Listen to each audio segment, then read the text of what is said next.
Hi everybody, so it's 7 p.m. here. I'm actually here in Brussels, Belgium. And first on the agenda is, of course, dinner time. But we're gonna make things a little bit more interesting because we're actually going on a walking food tour. Okay, so I was told, like, don't bring out your selfie stick and all that because safety, someone just might nab your stuff. Okay, so we're gonna try to do this as like low key as possible. Anyway, so what do we know about Belgium? Well, it is of course home to Belgian chocolates. But of course there's so much more to Belgium, or to food for that matter, other than chocolate. So I honestly don't know what's on the menu today, but because I am pescatarian, well, predominantly vegetarian, but since I'm in a foreign country and I don't want to limit myself to, there's a shopping street right there. I don't want to limit myself to just vegetables. I'm gonna have some seafood. Okay, so we're walking to our first stop right now. The name for our guide, his name is Michael. And let's see what he has up for us.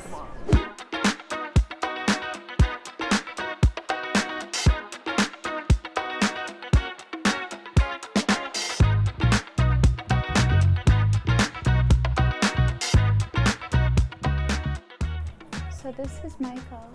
Hey, hi. They say never trust a skinny person to give you a food tour. I do not believe that. Has nothing to do with body types. Food is food. Okay, so I think one of the best ways to get to experience a city is not just through a city tour, but also by taste. First thing on the menu, of course, chocolate.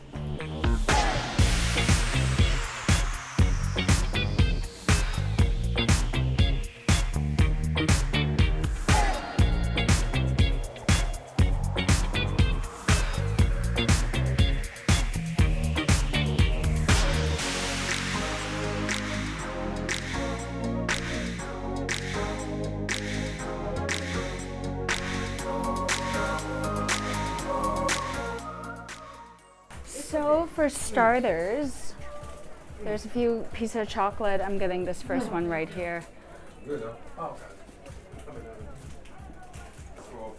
Truffles. Chocolate truffles. Just to wet the palate a little bit with some Belgian chocolate. So that chocolate was actually, there is a local Belgian chef who teamed up with that Elisabeth, that store. And I'm showing a photo right now, and then I guess he has like his own like bespoke collection of chocolates, which is what we just tried. So see, with these things, it's not about like having big servings. It's you kind of want to savor a little bit of everything. That's the thing actually that I don't like about buffets. It sometimes when it's too much, it's like you don't get to try a lot of things. So in this case, a food tour, a little bit of this, a little bit of that. Happy tummy.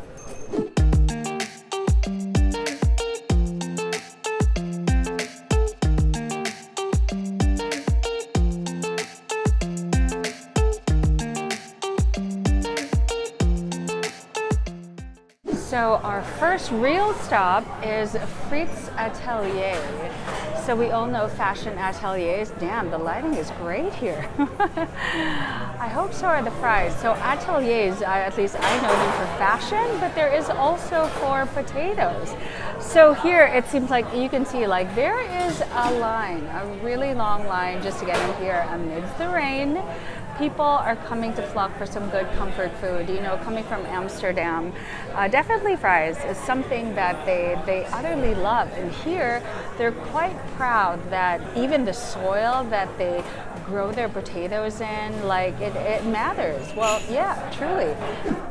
Okay, so I'm so excited because it seems like Michael had ordered a couple of things. I think we're just gonna try like the different sauces. Doesn't matter, but there's a deep truffle. Oh, he ordered croquettes as well. There's the basil. So basically it's like there's a part over there in the back of the room and it's free. And it's like these really nice, beautiful, giant tubs of the flavored mayonnaise. So there's a deep truffle, there's basil. I saw there was like an andale. I'm sorry guys, I'm not really sure. There's a classic and all these other flavors. So we're gonna get to see. Okay, so we are first going to try the shrimp croquette. So I'm not sure. Yeah, this is the shrimp croquettes. So they're all about their croquettes and their fries. So we're gonna try one right now. Ooh, I can see it's like super, super, super crispy.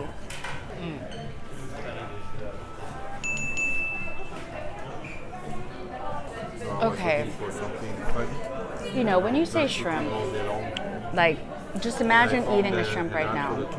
This one, it has a depth of flavor. It's almost like the filling had been stewed and there's just this shrimp stock.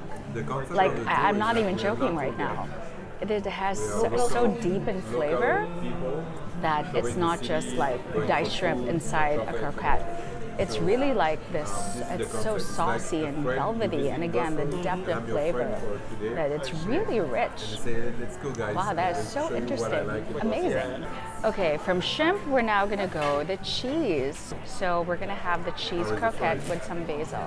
Okay, so the cheese croquette with the basil sauce. But I would like to go back to the shrimp. Okay. I would probably at some point. The cheese, like, it's actually not too salty. It almost, it's just that right mix of saltiness. But the basil is actually really, really yummy because the freshness of that herb, it actually cuts through that greasiness of the cheese. So really good. So Belgian fries, right? I'm trying it with the deep truffle mayo. Japanese is nice actually. This is not some truffle essence. This is like some legit truffle. Legit truffle. Fish should be also great in theory. Okay, now we're trying the Belgian fries with the basil. Are you like crispy fry or soggy fry fan? I'm all about the soggy fry life. I love soggy fries. But apparently Michael says that they're so proud of their fries, the Belgians. I mean, at least here, it's because it's double fried. Double fried and not in oil or anything like, but beef fat.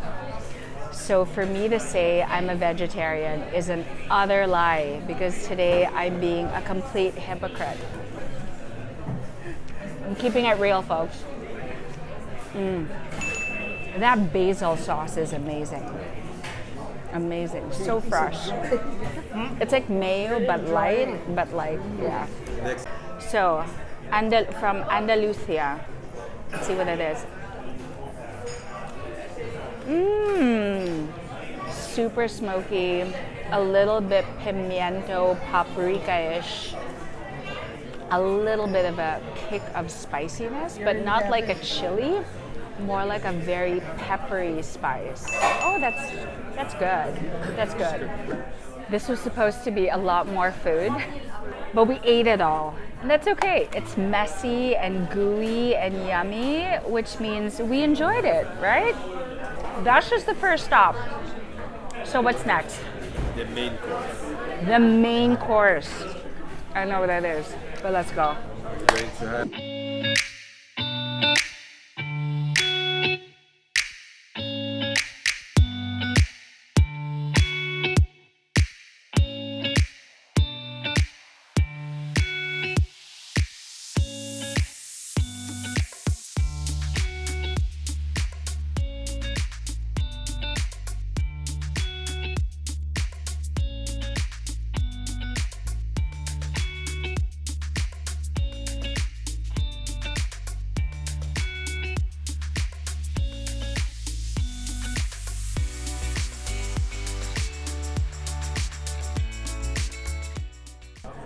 Okay, so this is a meatball with prune sauce, prune-like grapes.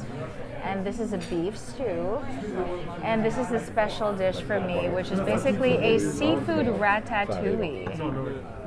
so you can. I'm having the ratatouille. You can have. Oh, you go There's to no an Indian bowl. place. They have I Like think a this is huge just for me, flour so I'm and gonna all have the this kind broth. of brand, rice brand with the bag 5, 10, 20, Oh, that's whatever, nice. coming from India, you know. So I Nice go there and I say, seafoody, I want the best basmati. you know, So I briny have actually broth. even different basmati Not at too home. thick, which I have like. one that is aged. And it has You know, tomato so the to grains it. are yellow. So it's not too creamy, which I also like. Yes, it's aged rice. and So very it still feels flavorful. light, but And at then the I same have one time like you got a more lot of your traditional meat from the normal one, seafood, white, very short and proteiny. plain. I have Delicious. different even rice at home. Okay, so the verdict is in. So apparently the beef meatball with prune sauce seems to be a winner. So they were saying that it's actually a little bit sweet. So that it would be so good with that gravy sauce with rice. Definitely something every Filipino that has a sweet palate will like that. As for my ratatouille, I mean, hey, it's a traditional ratatouille. If you don't know what a ratatouille is, it's basically like different ingredients that were put into a stew. You've got your vegetables, you've got your seafood. It's all about that broth, right? And yeah, definitely the seafood was fresh, the broth was good.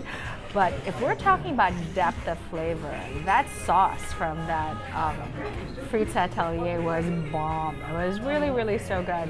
But anyway, and for this restaurant, it's a Cafe Georgette. What it's really known for is beef meatballs with the prune sauce and also the beef stew. And this one again, Michael was just trying to find something for me to eat, hence the seafood ratatouille.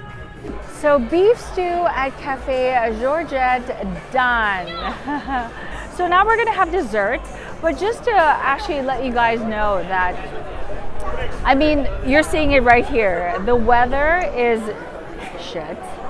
It's not so good, but yet it's still so popular. People are still like going around.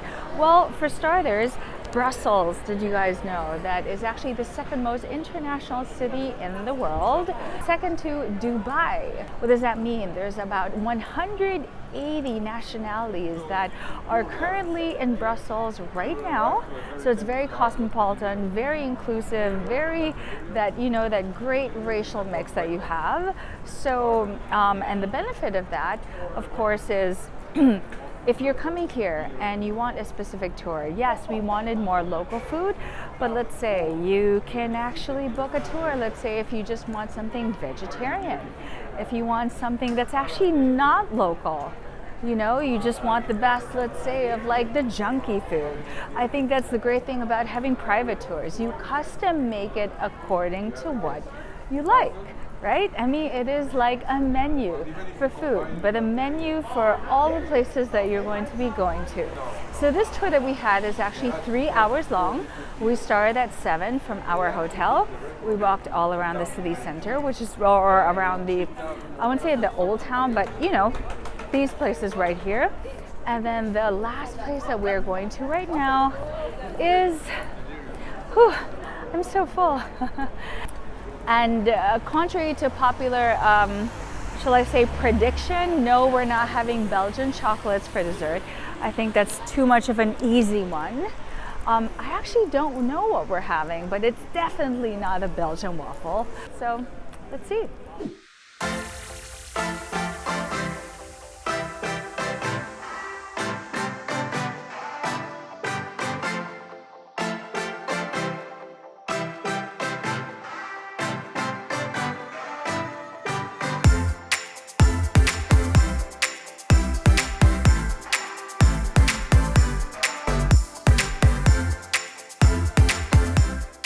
Welcome to Wolf. So Wolf is actually a really amazing food court with 16 different stalls. It seems like there's more than 16, but one of them actually happens to be a gastronomic chocolatier type of thing, which is Vincent Denis, the cutie. I discovered the pearl. Two little things to know with the pearl. The first one, you take all in one and you bite, okay? The second one, start with the dark one and finish with the white one. I think it's better, okay?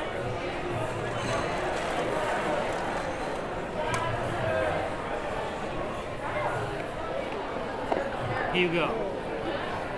Enjoy it and welcome in Belgium. Thank you. Thank you so much. If you made a great video, don't hesitate to tag us on Instagram, okay? Thank you. Enjoy it. Oh wow, that's amazing. So Michael said, wait for the magic to happen. Indeed, you got some dry ice action. So the brown. The chocolate, the brown, and then the white. Okay. So that makes sense. You will understand when you like. Okay. Wait your roots. Let's do this first. Okay.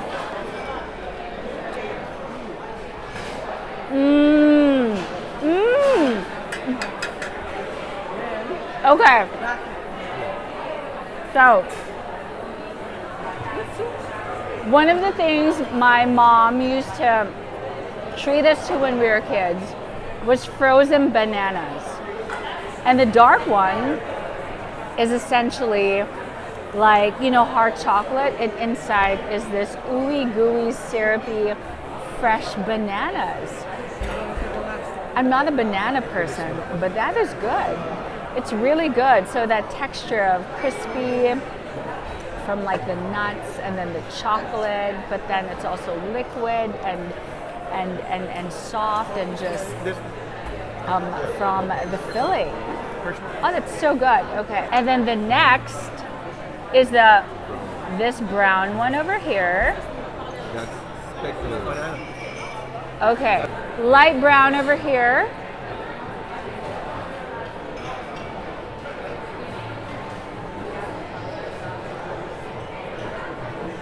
From something fruity, you know, the mixture of like a little bit of the bitterness from the dark chocolate and the sweetness of the fruit. You have here just a very neutral milk chocolate with that bitterness and like earthiness from speculoos cream. So good. Speculoos cream. And last but not the least, white. I like this. Okay. Oh, thank you. Filipinos love toppings and sauce. Thank you. This better be good. Okay. So they always say to save the best for last.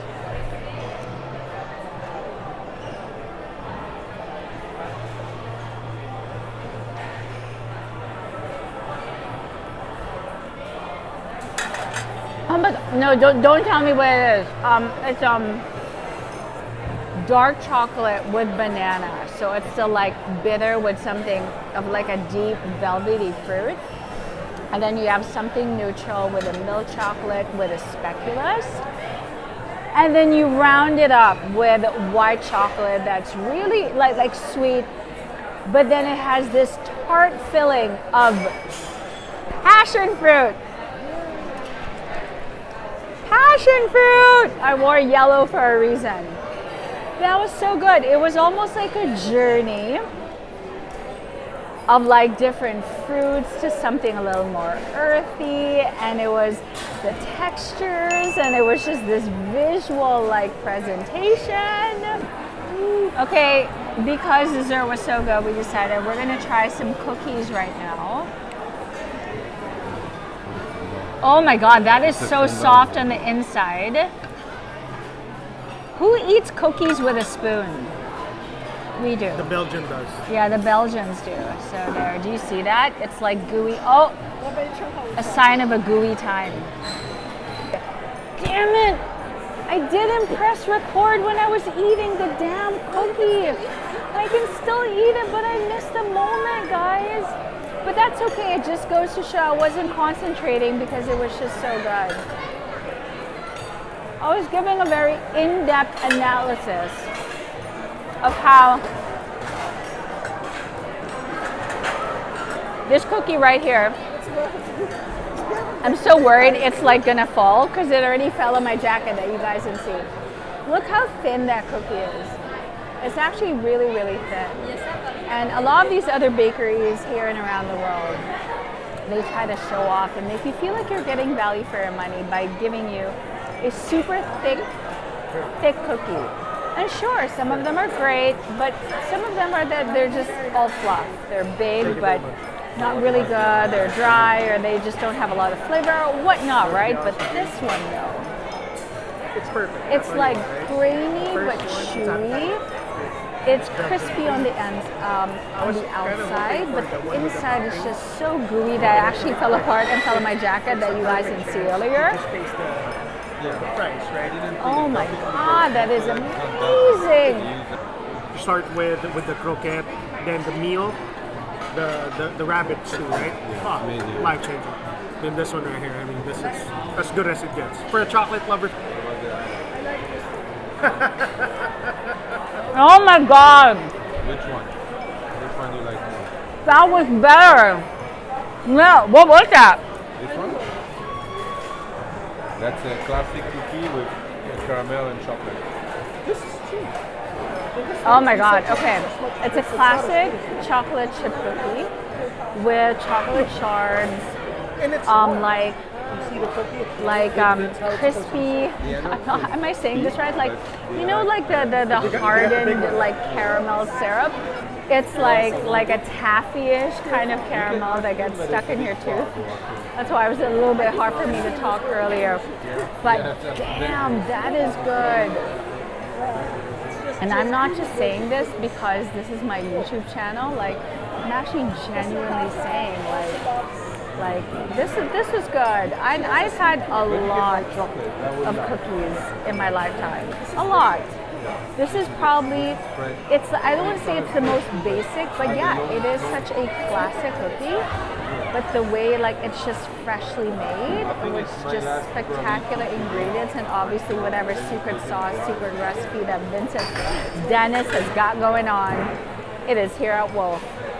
A sweet way to end our day here in Brussels. And it's really, really good with ice cream on top.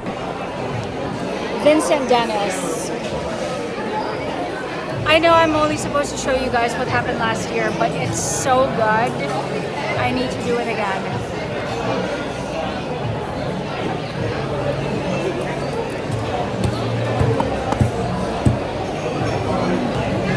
Incredible. Insanity. All right, guys, so that was a lovely gastronomic tour of Brussels for you, and I hope you guys enjoyed that. So whether you're here for the flowers, for the food, for me, as they say, you can take the girl out of Asia, but you cannot take Asia out of the girl. And that's why, what am I having for dinner? I am having Japanese food, that's right. So along the main street where we saw all those different restaurants, I'm actually here at a restaurant called Kabuki. Yes, Kabuki.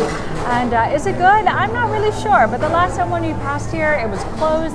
And apparently it is huge in here. Not only do they have a rotation sushi, but they also have a buffet. So for those of you who have big groups or you're all by yourself and you can eat by the sushi bar and you're craving for some Asian food, as to whether it's good, I have yet to see because the food hasn't arrived. But I am showing you a little bit of the food that we had. Yes, actually there's a train that's moving right about now showing all the delicious sushi that you can enjoy. A taste of Asia, a taste of Brussels. I'm Bianca Valerio. Until our next gastronomic tour all over the world, subscribe to my YouTube channel. Bye everybody.